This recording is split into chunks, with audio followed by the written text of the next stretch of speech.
When I started this podcast, when I started Target ICT, the main trust, I think if you read the descriptions, you'll see one thing I always talk about is trying to explain complex things with jargon because without jargon. Because one thing I say is that the way you show you understand the concept is when you can explain that concept, no matter how complex it is, to a 6-year-old to understand. That's going to be today's topic on the Tech Your Business podcast. And I'm actually really glad to talk about this with Garrett Dailey. So, welcome to the show, Garrett.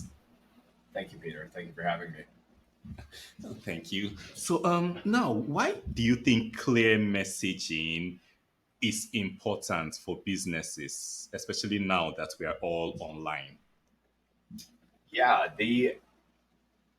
somebody said once that if you had an ad and it had no words on it, it would not do anything. Even if it's a picture of a watch or a picture of a car, if it doesn't have words on it, it doesn't tell you what to do with that information.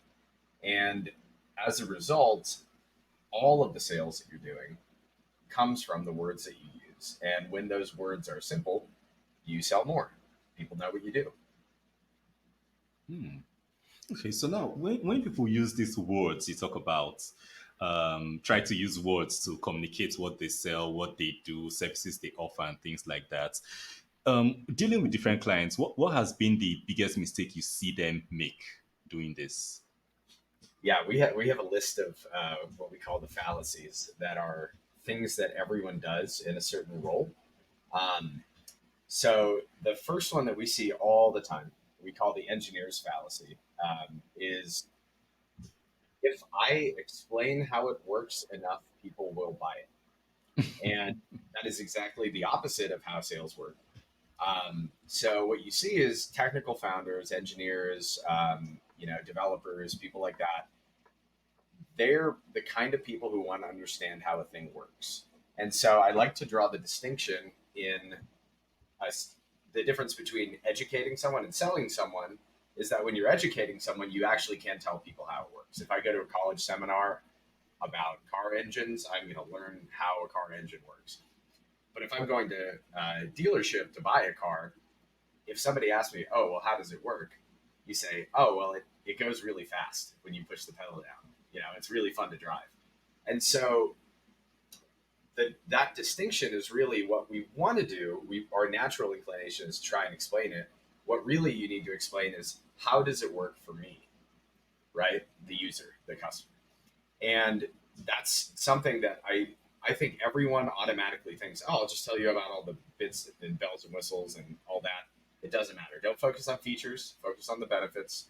Don't focus on how it works, focus on how it works for them. Okay, so don't focus on the futures, focus on the benefits, don't focus on how it works, focus on how it works for them because there's something they say that everybody cares about themselves, not you. So that just fits in. So, okay, so I think we've gotten a bit about messaging off. So, can you just tell us about yourself, tell us about your journey, tell us about how you got to this point? Yeah, for sure. So I've worked within or on startups for the better part of the last decade. I spent a lot of time at the beginning of that starting my own startups, and eventually I got into more of the design side of things because when I was in startups at the beginning, I would end up having to do the brand and build a website, do a bunch of market research, all that stuff. And eventually I ended up director of ops at a boutique design agency in Raleigh that was responsible for doing the brand for Morning Brew.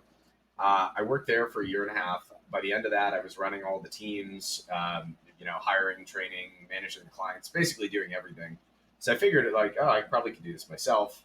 I started my own design agency and ran that for about 3 years or so. Um, and then recently, when I started applying a lot of the stuff that we're going to talk about today, the messaging stuff to myself, because I really struggled to pitch my design agency because it was very complicated. But I'm very much like a philosophical kind of guy, and I tried to incorporate a lot of that into the pitch. Philosophy is basically the same thing as like coding in the sense that nobody wants to know the technical details of how your code works or how your philosophy works. They just want the results. So when I had this realization that's the same problem that all of my clients struggle with, I rebranded my whole company. I brought on my co-founder, Brian Schuster, and we started Lucid in January of this year. So while it's a new company, it's actually really the same thing I've been doing for the last 5 or 6 years. And it's kind of a continuation of that, but with a lot of what I've learned over the years applied to itself. Okay. So now you said when you started, you were leaning more towards the philosophical side, so your messaging wasn't on point. So for other business owners who might be having these same issues, how can they identify if their current messaging is not effective and needs improvements? The best litmus test is if you are telling someone who is in your ideal customer profile, meaning someone that should reasonably buy from you, if you tell them what you do and they don't get excited, it's wrong. Hmm. So for a long time, I tried dozens and dozens of different ways to pitch my old agency, but Lucid actually started when we came up with exactly one line. One, it's technically two sentences, but it comes in one. You say it in one breath, which is, it's hard to grow your business when you don't know how to talk about it. Lucid helps you talk about your business with clarity so you can close more deals.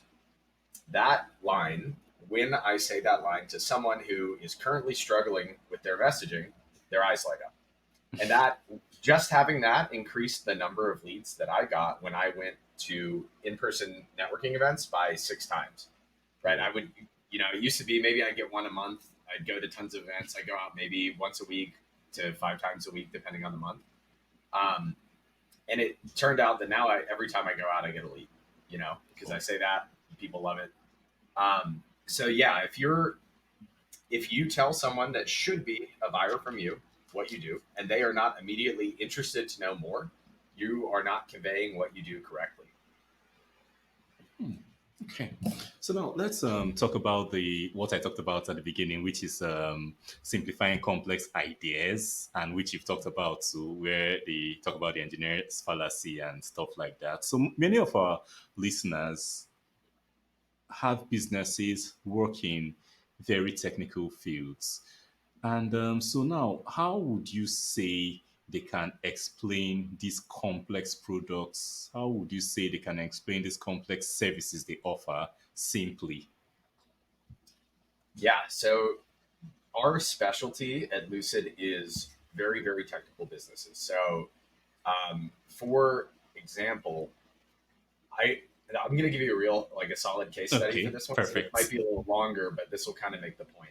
And this is going to be a little technical. So, one of our clients is a company called Solid Silicon. Solid Silicon, when we first met them, I'll tell you the pitch that they gave me. So when you buy microchips, CPUs, GPUs, whatever, let's pretend there are 15 layers of stuff on it, right? Different codes and things. The top seven or so of those are open, meaning you can independently verify that it's secure.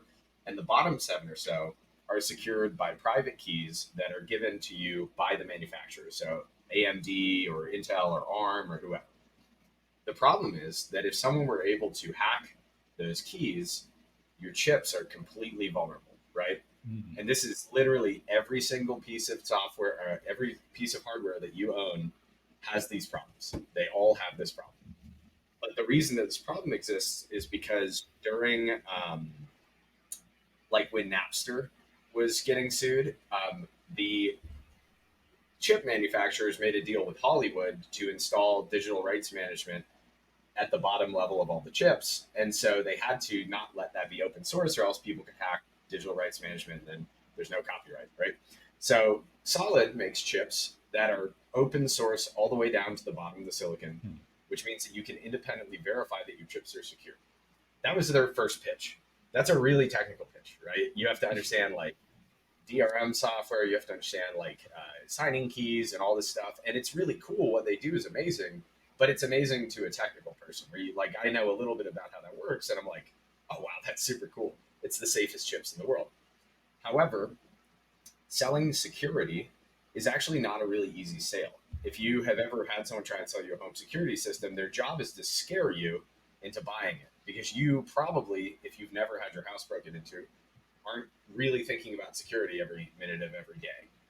I got my car broken into last year, and I, before that, didn't have any extra security. But after I got my car broken into, I bought a steering wheel lock and got an external garage in my apartment because now I'm aware of the problem, right? Yeah. So it's hard to sell people until they've already had the problems. This is the pitch that we came up with them, and then I'll walk through kind of the logic how we got there.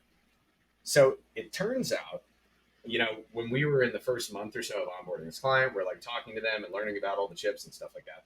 It turns out that their chips actually allow you to put 32 terabytes of RAM, which is a crazy amount of RAM, Whoa.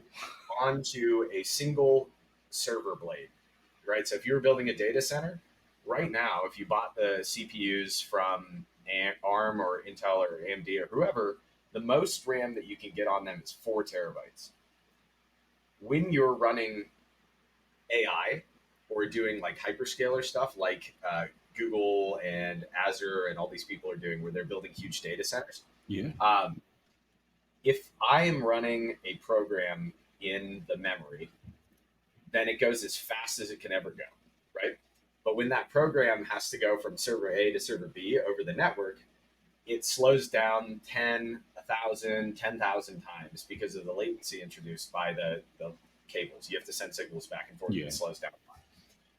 Theirs, because you have 32 terabytes of RAM, it's 8 times as much RAM. Doesn't just mean that it's 8 times faster. It means that it's 10 or 1,000 or 10,000 times faster because you can hold everything on just one server, which is crazy.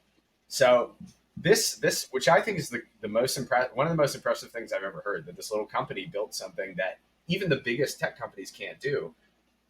They didn't even pitch me that. That wasn't even part of the pitch. They didn't even mention it, right? It was just an afterthought. And so when you're a technical founder, a lot of times what happens when you're a specialist, you like really understand your field, is the parts that you think are the coolest part are parts that no one else ever thought about, right? If you are a 3D designer and you go watch Frozen, right? The snow, the way they made the snow work is really, really cool. It took them years to figure it out. It's amazing. It works like real snow. If you are a 6-year-old watching Frozen, you just want to hear the Okay. songs and be Elsa, right? And that's the way that you have to pitch. You have to pitch to the 6-year-old, like you said, not to the technical person in the audience who's wondering how the snow works, right? Because they're not there to enjoy the movie; they're there to analyze it. Okay. That's interesting. So now for business owners, I noticed in your answers you tell a lot of stories. So how would you say business owners, while conveying their messaging and all that, what's the best way for them to use storytelling like you're using to make their messaging more relatable? Yeah. So a little behind the scenes note that I think is really important. Stories are how we teach people cause and effect information, right? So the difference between me giving you a textbook and me teaching you how history works is that history, when you teach history as a story, it's, oh, France invaded England and then this happened and then this happened, right? So cause effect. When we're looking for information for ourselves, the way that we get cause and effect information is through storytelling. If I just give you a book of marketing principles with no particular order, you can read those and try and figure out how to apply them to your own business, but you're going to struggle. But if I tell you a story about Jim, the business owner, who Jim was really struggling to market his business online, but then Jim found, I'm going to make it really corny, Jim found Lucid, and Lucid helped Jim get his messaging sorted out. Now, Jim's getting more leads than he ever got before. Jim's happy, happily ever after, right? And so, an easy framework that you can use, and this works for everything. If you're doing a pitch deck, which is a really long story, or even just a single, like I do this for testimonials for people or case studies, Mhm. you want to do, what was the situation when you started? What was the problem? I call the middle step introducing the solution. So if it's you, like we would say introducing Lucid, but it could be introducing whatever solved the problem. What was the solution itself? And what was the outcome when it was solved, right? And so that framework gives you, hey, they were here, but something was wrong until they found this thing, which did this, and then they were happy. That's a really easy framework, and it walks people through the experience of it And what I would say as a bonus to that is the more that you tell this in emotional language and less factual language. So, for example, if you said, um, Jim's conversion rate was 3.2%, or you say Jim was really struggling to get conversions on his ads, and that was making him very upset and frustrated, right? Those are the same piece of information basically, but one of them is emotional and it makes people feel the experience of that. Because then if you're talking to someone who's also struggling with conversion rate, they're going to be like, oh, yeah, it is really frustrating. Um, the easiest framework you can use this for everything, it's a really shortened hero's journey, is the situation, the problem, introducing the solution itself, like how you found out about the solution itself, and the outcome.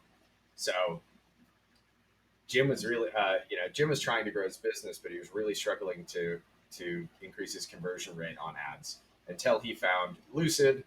Then Lucid helped him clarify his messaging, and his ads started converting, right? And you want to refer to the same points in here. So if your problem is conversion rate, your solution should also be conversion rate. What you don't want to say is, oh, he was really struggling to get his ads to convert, and then he increases revenue. Like revenue is a better pain point or a solution point, but you want them to agree with each other. So people, you tell one story at a time, basically. Okay. All right. So now, when business owners are working on their messaging, they are improving their messaging, is there any way they can actually measure how effective their messaging is? Yes. So the easiest way to do this is A/B testing, split testing. If you are running one ad and you make two copies of that ad, and one ad has messaging A and one ad has messaging B, and you change nothing else, the creative is the same, it looks visually similar, same link, whatever. That's one way to do it. That's usually easier for people with more budget, though. So if you're a smaller business, you might not have the budget to run ads, or you might not have the knowledge to do split testing or things like that. So what I find, and a lot of our clients are more B2B than they are like selling directly to consumers. Um, when I'm in a sales call or in a sales environment, what I try to do is try slightly different variations on the messaging every single time that I talk to people. So, and then I can see it's a lot like if you've ever heard about how comedians workshop their content.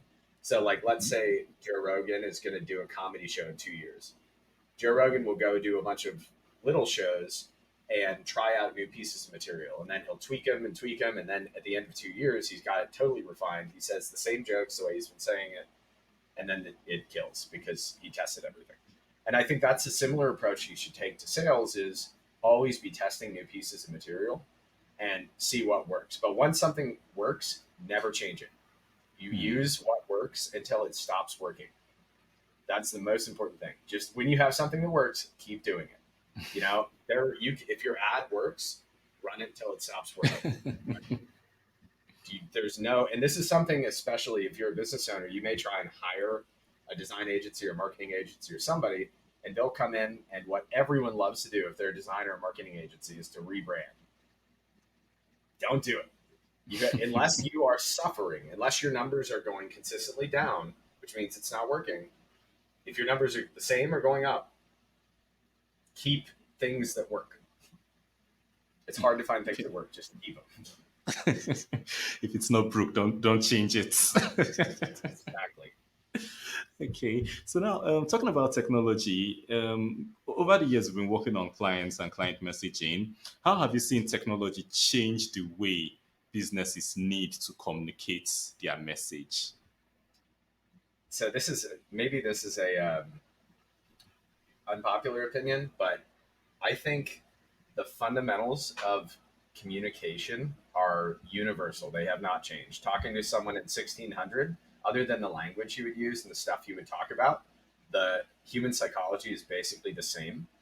So what people try to do a lot of the times is they'll outsource their messaging to something like ChatGPT or a different generative AI platform, and you lose the human touch, and the human touch is what makes things excellent. I'll occasionally use GPT if we have to like write copy for a landing page, and I'll let it do a first draft because it's really good for that. But if I'm putting something out there in the world, it needs to be touched by me. I need to put the finishing touches on it. And I think what I would encourage people is avoid trends, avoid the exciting new thing. You're better off understanding the essential principles of how people think and using rules that you derive from that. So if I know most people are more motivated by pain than by pleasure, which is true. It's like 95% of people are pain avoidant, not pleasure seeking as their primary thing. Then when I write messaging, I know I'm going to lead with problem pain, right? Mm. So we have a framework that we use all the time, which is problem, pain, solution, benefit. Very similar to that other 5-step framework that I said, but this is a little bit simpler. So, for example, when I said that line about what we do, it's hard to grow your business when you don't know how to talk about it. Problem, it's hard to grow your business. Pain, you don't know how to talk about it. Solution, Lucid helps you talk about your business with clarity. Benefit, so you can close more deals. So when you put it in somebody's head in that order, because you're understanding that's the way their psychology works, then your message is going to connect more with them. Whereas you can ask GPT or you can outsource to some other kind of technology, and it may not think. I mean, it doesn't think, so it doesn't know any of that requisite information, and you're not going to get the same kind of quality out. So outside of that, different mediums, I guess. We have the benefit now that there are so many different places you can put your message out there. For example, I used to write a blog for a very long time. I wrote like almost 200 articles, long philosophy articles and some business stuff. That was my medium, right? I'm a good writer. I'm good with words. Some people are good at long form YouTube. Some people are good at short form TikTok or Instagram or YouTube Reels, right? Um, you can figure out what medium fits best for you, but you still have to pick a medium and put your message out there. And on the bright side, you have all of the possible mediums that could exist. You can do podcasting. If you don't like yourself on video, do an audio podcast. If you don't like talking, write. If you don't like writing, record. There's a way around it. Mm. Okay. So now you talked about the different mediums, podcasting, writing, blogging, video, and everything. So how important is having a consistent message across all these different mediums? It's super important. Your job when people understand what you do is for them to associate you with one thing. I like to be, normally if I'm talking to people, depending if it's a startup client or a normal, like a non-startup client, is I'm the pitch deck guy or I'm the messaging guy, right? And these are two different audiences, so I have different messaging for them. Um, I do other stuff too, but it's not important that everyone knows everything that I do. They need to remember, Garrett's the guy to help with that one thing. It's then they remember. If you're the jack of all trades, you're like, oh yeah, well we help out with marketing and design and with ads and click funnels and web design and development. They will not remember you, and they'll remember the agency that says we're the best developers in town, right? Hmm. We do. You can get especially more specific here. So a really great way to think about this, it's another cool framework, is X is a Y for Z. So in this case, I would say Lucid X is a consultancy Y for the world's problem solvers Z, right? So on our website, the first little tiny line of text is that. And that tells people, hey, what are we? We're a consultancy. Who are we work with? The world's problem solvers, which are typically big tech, complicated B2B startups, right? Yeah. We don't work with laundromats. A laundromat doesn't have problems with their messaging. Everyone knows what a laundromat does. Laundry is a problem. I don't know if laundry is the world's problem, but when you're talking about our other clients, like Solid is solving the world's problem of chips are vulnerable, right? Some of our other clients are doing crazy big stuff like that, like reducing methane emissions from oil, stuff like that. But the key is tell people one thing, associate yourself with a single concept per audience. You can vary your messaging between audiences, but if you network, you're going to have a lot better time if you just pick one and message with that. And I would say, how do you pick? Pick the one that converts the most, right? We do a lot of pitch decks. I'm the pitch deck guy. Okay. So now, for business, I remember you talked about if it's not broke, don't fix it. But for a typical business, how often would you suggest that they should revisit and maybe update their core messaging? I would say most people probably have bad messaging. Like unless your major business problem is like we don't know how to do all of the leads, fulfill all the projects that we're getting, or we're selling so much that we keep selling out, or something like that. If you're not having that problem, you have like an ops or a team scaling problem. If your problem is, man, I don't know how we're gonna hit our goals this month, or we're not getting enough conversion on these pages, whatever, there probably is a messaging problem. There are a lot of things it could be. That's a super general statement, so I don't want to say that with like perfect confidence. But um, messaging and the way that you take that message to market is the way that people find out about you, right? If you have a sales page and it doesn't convert as much as you want, the messaging could probably be better. There are other things that could be wrong in that case. You could have a problem with who you're targeting. You could have a problem with how you're reaching them. You could have a problem with the traffic that you're getting. But if you're getting, ostensibly targeting the right people and you're getting traffic to your page and it's not converting, you definitely have a problem with your messaging. You should revisit that.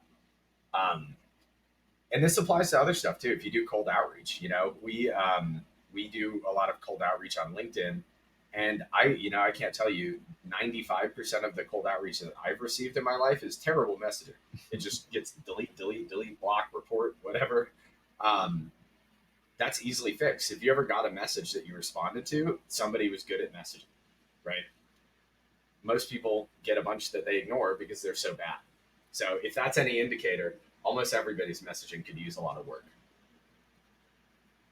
Interesting. So now, for the listeners, maybe who want to have a, I know you've mentioned a couple of examples like solid silicon, like yours, and all that. So can you share some businesses generally that maybe that you feel have exceptional messaging and why? I am always a sucker for Apple. I think if you look at any product page, now that here's the trick. When people think about businesses with great messaging, they always use B2C as an example. So it's always consumer stuff. It's way easier to do messaging for consumer than it is to do B2B. So that's an important thing. If you're struggling to do B2B messaging, that's normal. Don't feel bad. It's normal. If you're struggling to do B2C messaging, you might have a bad product, right? You might have something wrong. But a great one to look at is Apple. I think Apple, if you read their product pages, the way that they use wordplay to explain the features, they're always talking about the benefits. They're always talking about imagine yourself in this position using this thing. Imagine the pictures you'll take with our 400 megapixel camera, right? And that just is the way that you should do it. A good rule, also, because I mentioned Apple, is if you are pitching something that is new, pitch it like it's an old thing. And if you're pitching something that's old, pitch it like it's a new thing. So, a great example of this is when they first launched the iPhone. Steve Jobs, I've watched this like 100 times. Jobs walks out on stage and says, "It's a iPhone." Or sorry, he didn't say that yet. He said, it's a computer, or it's a personal computer. It's an iPod. It's a revolutionary internet communications device, right? Or it's a telephone. He repeats that for like 18 times in a row, and he asks the audience, "Do you get it yet?" And then he says, "It's all three in one. It's the iPhone, right?" And when he does this, what he's doing, the iPhone, which is now very new, like the first time it came out, it was amazing. It's unlike anything else in the world. But he compared it to three things that you already understood: a phone, an iPod, a machine that does the internet, right? That's pitching a new thing like it's old. If you look at today's iPhones or any iPhone since then, they say it's the most exciting, revolutionary, brand new, amazing, wonderful iPhone you've ever seen in your life. It is the same black rectangle that it has been for at least 10 years. But that's, at this point, they need to make it exciting. And the point of that rule is that new things scare people. People will say all day long that they love innovation, they love new stuff. But in reality, most people don't like new things until they feel comfortable with it. And to make them feel comfortable with it, you have to compare it to something that they are already comfortable with. You say, oh no, it's not that new. It's just like that other thing, right? So if you were selling, a cell phone, you say, oh, it's just like a rotary phone. It just fits in your pocket, right? Uh, that's a great rule of thumb. I think pretty much anything that Apple has ever done with messaging is your barometer for the best messaging you can have. But that's for consumer messaging. For B2B, it's trickier. You would have to go on an industry case by case basis, but there's one that I love that I think is a great example of an ad. So I think it was last summer. I was sitting in bed on Instagram first thing in the morning, and I see an ad that says, "Are you a creative agency owner who hates paying your taxes?" I said, "Oh my god, they're spying on me. It's me. They know I hate paying my taxes, and I own a creative agency." So I clicked on it and I signed up. It was like a $300 a month service. I signed up same day, one ad. I'd never heard of this company before. Now I no longer am with them. It wasn't that great of a service, but man, was that the most I've never got one ad to purchase before. Like that was very short. Statistically, it's supposed to take like 25 exposures to your brand on Yeah. average before somebody makes a purchasing decision. But what did they do that worked? They didn't say anything about themselves. They gave me a person and a problem, right? Are you a creative agency owner? That's your person. And my problem is hating paying my taxes. That's when we talk to our clients about defining their ICP or their ideal customer profile, we like to say ICP squared equals person times problem. So you need to have both the person that you're targeting and their problem in your messaging. And if you can do both, you can just ask, "Hey, are you a single mom who's trying to get healthcare for her kids?" If somebody was and they saw that ad, they would say yes, right? Easy. Hey, are you a CTO who's struggling to get skilled developer talent? If somebody who is a CTO, if that's who you're targeting, and had that problem, they would be like, "Oh my god, they're talking to me," and that's the effect that you want to have. And that has nothing to do with what you do. You're asking them a question about themselves, and I think that's one more good rule, and then I'll stop because it's been a little bit of a tangent. But um, one more good rule of thumb is talk about yourself last. You should Mm. always start talking about your customer and their problem. You are not the hero in the story. You are the guide. You are the mentor.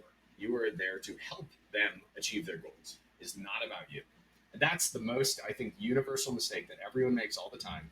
If you ever see cold outreach, you will see like 5 sentences in a row that start with I. To say, I was checking out your profile and I thought you looked really cool. I would love to chat. I run a thing that does this, right? It's like I. No one cares. No one cares about you until you prove that you care about them. I think that's like Teddy Roosevelt or somebody. Um, but that's focus on that person problem. Okay.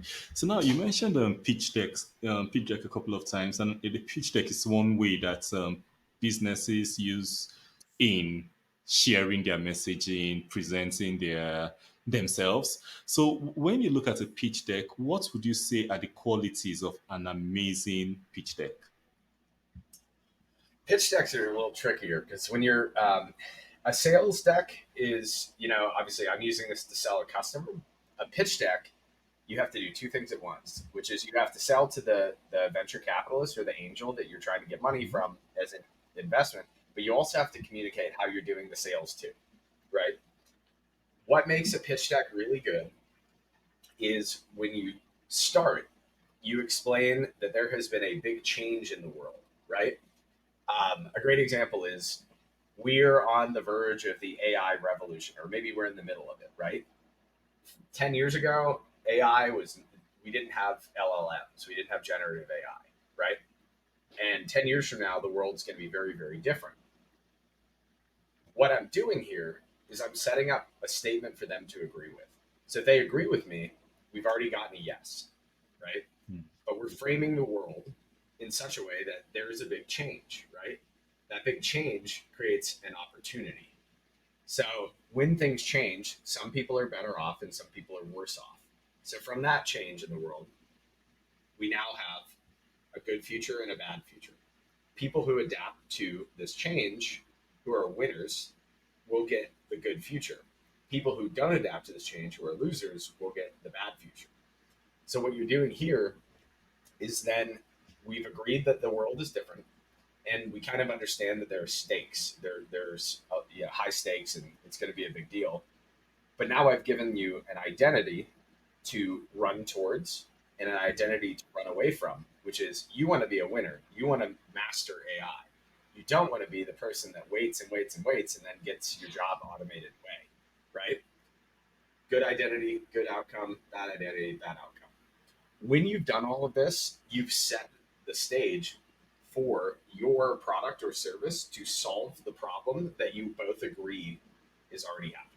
And this also applies to sales decks too. This sales decks are a little bit easier and simpler, but this is a really great way to, if you're pitching something that people are unfamiliar with, or you want to get agreement on what's going on in the world before you start talking about what you do, because then people are learning something, they're nodding along, they're agreeing with your premises, and if this is true, then our product or service solves the problem and helps you be a winner and get the good future, right? Hmm. That in itself, I think, is immediately would make all your presentations better. A lot of the way that people do pitch decks is a different format, which is shorter, and it's what VCs like, which I usually call like a 10 slide deck or a Sequoia deck. Yeah. But it's not really great at storytelling in a lot of cases. And that, even though it's helpful to have one of those because VCs want to see it, it's more helpful if you can control the narrative and really explain how big the opportunity that you're trying to capitalize on is. Okay. So, as we get to the end of this today, what's one exercise that you can suggest listeners can do today to start improving their business messaging?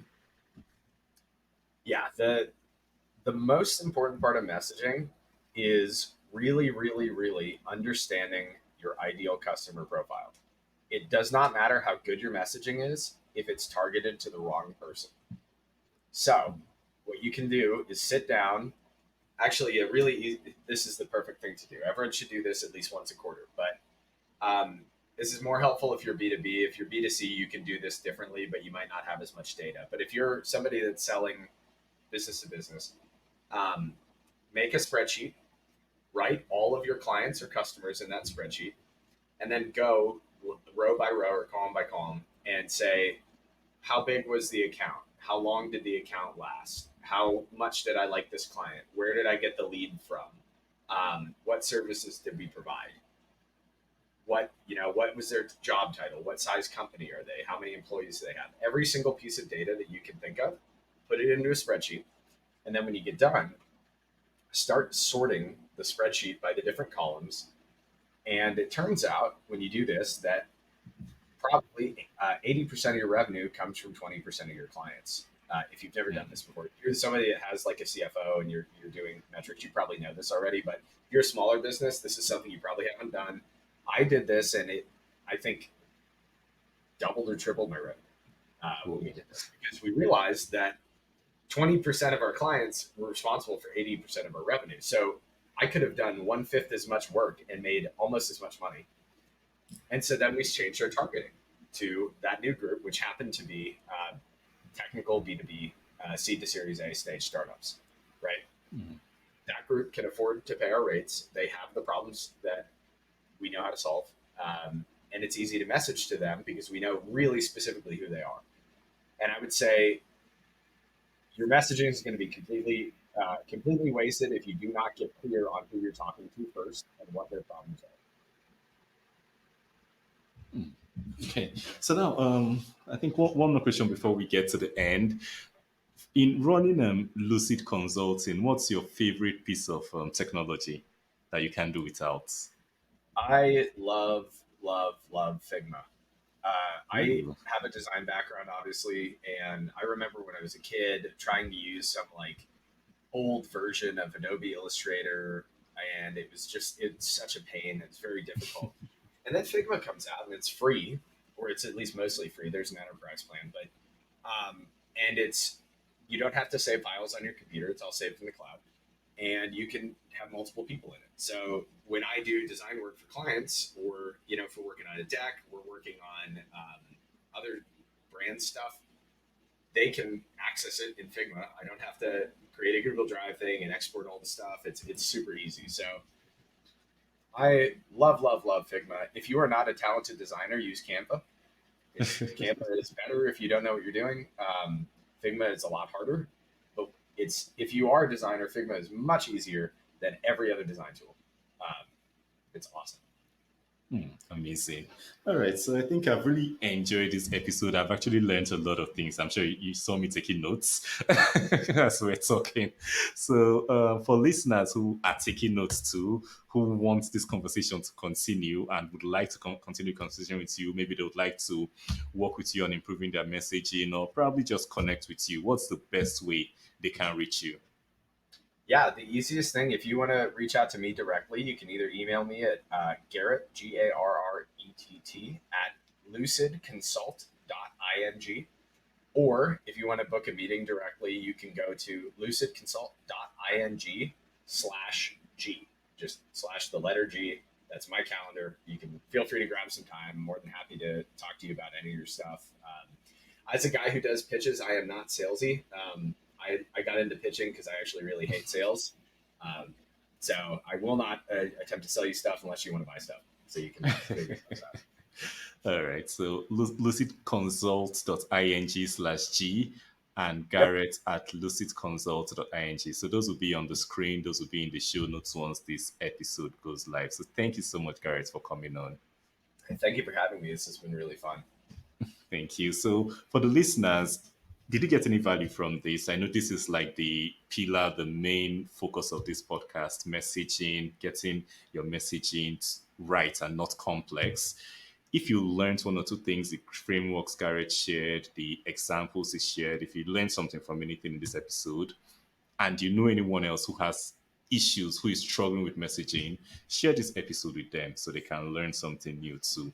And if you want to be the first person to know when we bring out new episodes like this for your business, don't forget to follow, like, and subscribe to the podcast wherever you see us, wherever you hear us on.